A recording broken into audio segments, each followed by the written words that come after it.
Life in the 21st century for the residents of developing nations is a mix of technology and a lack of it. Those in the urban areas are reaping the rewards of the technological advances. However, an overwhelming majority still lives in the rural areas. What the urbanites take for granted still looks a far-fetched dream in these areas. If these nations are to progress, then the digital divide must be narrowed. This absence of information communication technology was identified by the International Development Research Centre of Canada as a serious hurdle in the progress of underprivileged societies in developing Asia. Pan-Asia Networking of the International Development Research Centre of Canada is an ICT program that supports R&D projects to solve the digital divide issues in Asia. It is the large diversity of languages in Asia that dramatizes the problem. PAN recognizes this fundamental problem from very early on and has conceptualized the PAN Localization project with the help of Dr. Samad Hussain of the Center for Research in Urdu Language Processing at the National University of Computer and Emerging Sciences in Lahore to help us solve the problem. We've been developing local language computing solutions across 7 countries over past 3 years through pan-localization project. We've developed localization layer for 9 languages in Asia. However, to get the benefits of the technology to the end users, we need to develop advanced applications which require much more theoretical knowledge.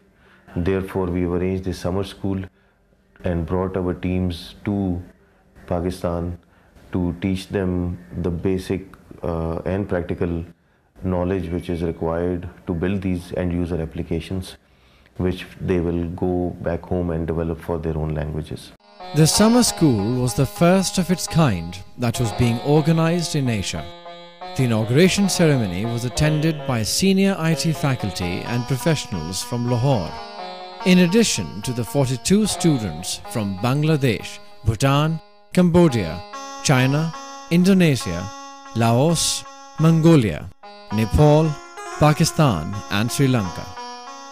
The ceremony was presided by the Provincial Minister for Information Technology. During the welcome address, the Rector reaffirmed the university's commitment and support for the R&D in the field of language processing. For the following 2.5 months, these students were taught 5 graduate-level courses in the areas of linguistics, script, speech and language processing. 8 different trainers from Pakistan, India, Nepal, Thailand, Germany and USA taught these courses. Each course required 40 hours of classroom teaching. In addition to this, everyone had to go through labs, quizzes, assignments, midterms and final exams. It was a rigorous routine that these participants followed for the whole of summer school. Due to a vast course being covered in a very short time, the students were expected to be in the college from 7:30 in the morning till 5:30 in the evening.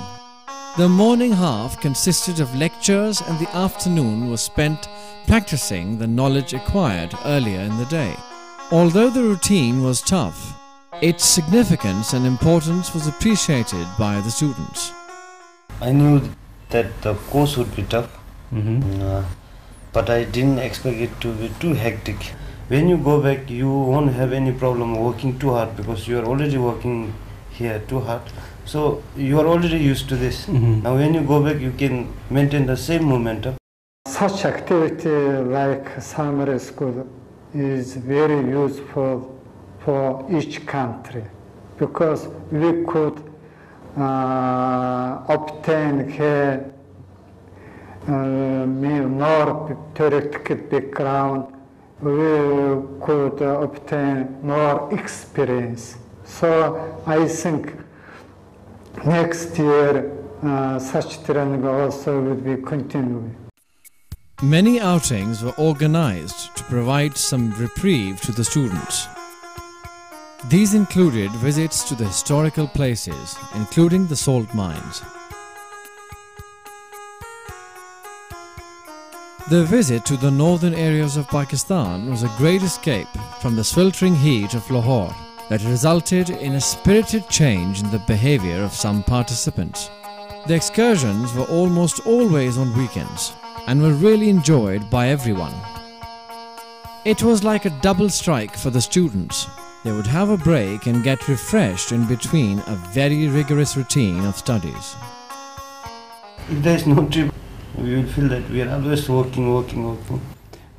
Well, I totally agree with you, because like in my case, like I feel like this the trip outside, like besides our like daily schedule of like college to guest house and like staying in college from morning 8 o'clock to night 8:30, and then without having a break, I think it will drive me like crazy. The grueling schedule of the summer school came to an end on the 10th of August 2006, when the students completed their studies and received 15 graduate level credit hours from the university. On returning to their homelands, they could study further courses in their local universities and complete their masters in computer science. The certificates were presented by the chairman of the Punjab IT board.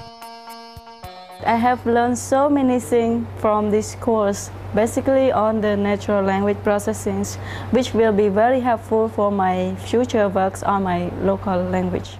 It's been a great experience arranging this training. We have achieved a lot. One of the significant things, obviously, which we've achieved is the capacity we've built into these students to work on their local languages, the computational modeling of their languages.